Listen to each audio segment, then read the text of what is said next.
பார்க்க போகிறது ரொம்ப இங்கே பனிமூட்டமாக இருக்குது பாருங்க. ரொம்ப புயல் காற்றடிக்குது. இங்கே பாருங்க, பார்த்தீங்கன்னா இந்த வெயில் சீசனில் கூட மேலே கருமூட்டமாக இருக்குது. நேற்றுலேருந்தே இந்த மாதிரி இருக்குது பாருங்கள். ரொம்ப புயல் காற்று அடிக்குது.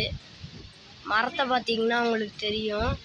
இந்த மரத்தெல்லாம் பாருங்கள் எவ்வளோ ஸ்பீடாக ஆடுதுன்னு பாருங்கள். ஒரு குட்டி மரம் எங்கள் வீட்டுக்கிட்ட இருக்குது, அதே பாருங்கள் எவ்வளோ ஸ்பீடாக ஆடுதுன்னு. அந்த சைடு ஒன்று காட்டுறேன், பெரிய மரம். இது பார்த்திங்கன்னா ரொம்ப ஆடுது பாருங்க. ரிஸ்க் எடுத்து போடுறேன், ஏன்னா கண்ணிலலாம் தூசி விழுகுது பாருங்க. எல்லா மரமுமே ஆடி விழுகிற மாதிரி அந்தளவு ஃபோர்ஸாக காற்றடிக்குது. இந்த நேரத்தில் படுத்து நல்லா இங்கே பாய விரிச்சு தூங்கலாம் போல் கைஸ். வீடியோ பிடிச்சுன்னா லைக் பண்ணுங்கள், ஷேர் பண்ணுங்கள், சப்ஸ்கிரைப் பண்ணுங்கள். சரி, அடுத்த வீடியோவில் பார்க்கலாம். பாய்.